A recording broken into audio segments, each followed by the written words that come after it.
Now I know what people are saying. Like, Robin, what is wrong with you? Like, how you out here trying to take advantage of another person's pain? Here are the top 5 waiver wire targets you need to take a look at for fantasy basketball. So as you know, we're doing do's and don'ts this week, right? Do's and don'ts.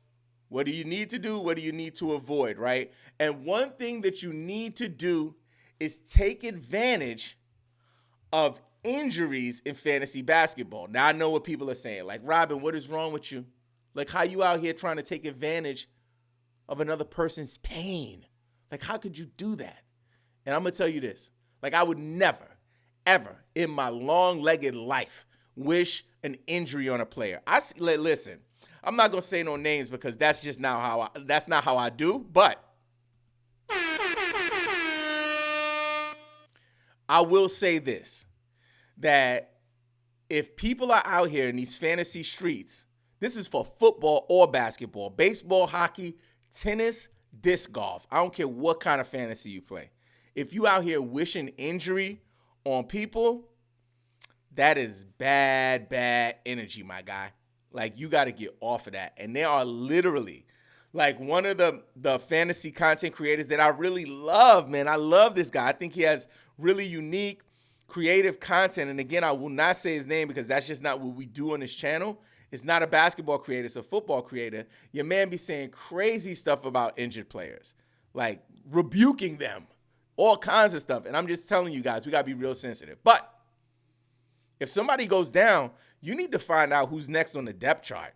So what I want you to do is make sure that you do take advantage of injuries by making sure you see who's the next person up in those situations. So for us this week, the first person we're going to talk about is someone who is in that very position this week. And this is a player we've spoken about on this channel over and over again. And we're going to have to talk about him again because his stock is rising fast. I'm talking about from the Golden State Warriors, Brandon Pajemski, a.k.a. Air Pods. Your man has got a huge opportunity in front of him right now. So if you didn't know, Chris Paul went down with a hand injury, a wrist injury, I believe, and he's going to have surgery. He's going to be out for a little while. Brandon Pajemski had value without this. He was already somebody that's been on this show as a featured waiver wire ad, but also as a person we talked about in our bonus section where we just drop names on you of people you need to take a look at. Man, listen, if he is available on your waiver wire, folks, this is a red alert. Like, stop what you're doing. If you're watching us live, it's okay if you leave the live. If you are watching the replay, it's okay if you pause the video and come back. But I'm telling you, it is time to take the top off.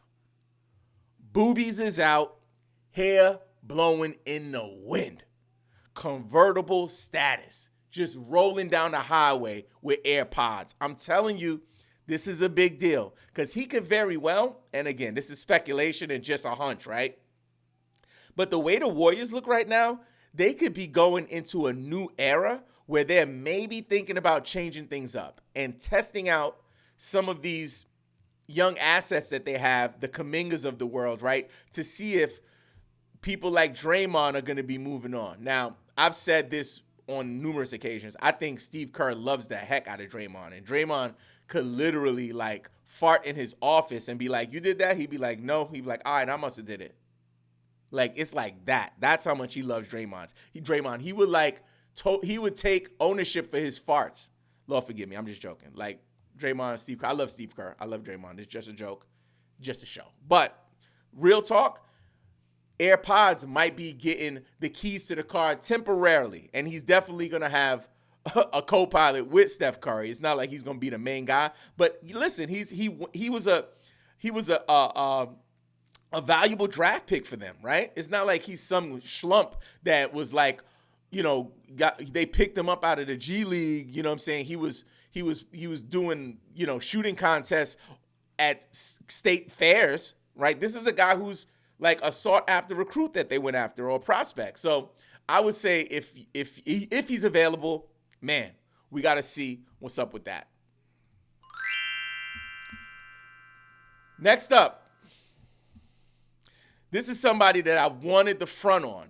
This is somebody that I tried to sleep on, but I just cannot deny it. I'm talking about my man, Simone Fontecchio from the Utah Jazz. Not somebody I was even thinking about before the last couple of weeks. And honestly, I grabbed him a couple of nights ago. I was pleasantly surprised with what he did.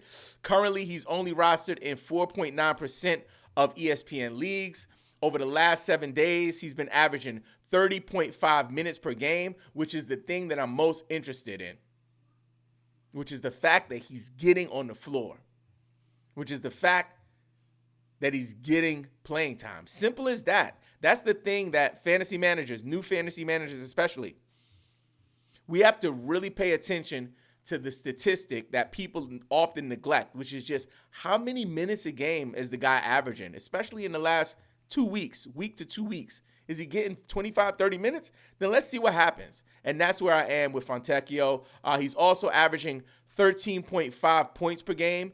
On the season, he's averaging 9.2. So that's a pretty substantial increase.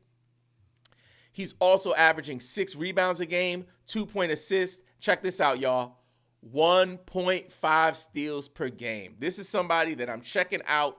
Listen, he had a stinker in the last 2 games. He had on the 6th against Philadelphia, he played 33 minutes, which was great, but he had 4 turnovers, which really killed his value. He on the 5th against Boston, he played 25 minutes, but had 2 turnovers, only 7 points. Before that, 44 fantasy points, 53 fantasy points, 33 fantasy points. Like, he's been putting up numbers, and most importantly, he's getting the minutes. The next player I'm taking a look at is somebody in real life basketball I have never liked. I always thought he was a dirty player. Just was not like my cup of tea in terms of, what a basketball player should be and what they should represent. But, sometimes people put on different jerseys and you get a new interpretation or a new definition of what and who they are. So I try not to be judgmental when it comes to this. I understand that all of these players are extremely talented. There's only a handful of job openings in the NBA for players. So if you made it to the league, you got to be one of the greatest players on the planet currently, right? One of the best players on the planet currently.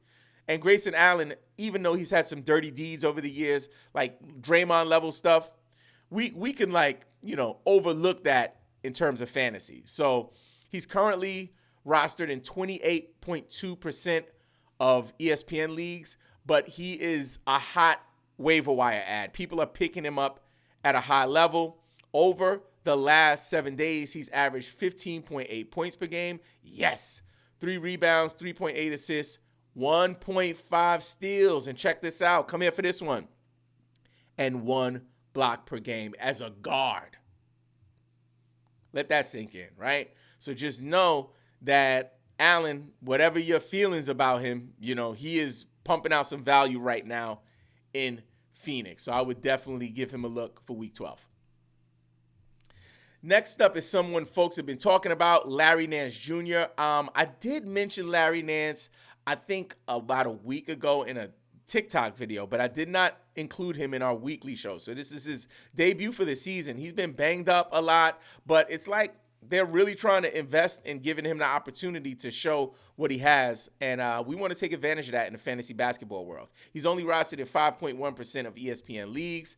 Over the last 7 days, he's averaging 21 minutes a game, 8 rebounds, 8 points, 1.8 assists, and 1 steal. So he's chipping in a bunch of different categories. Definitely someone you want to take a look at. Last but not least, man, this boy is on fire. And, I'm like old school Karis LeVert. Like, I remember Michigan Karis LeVert. I remember Brooklyn Nets Karis LeVert. Huh? You hear me?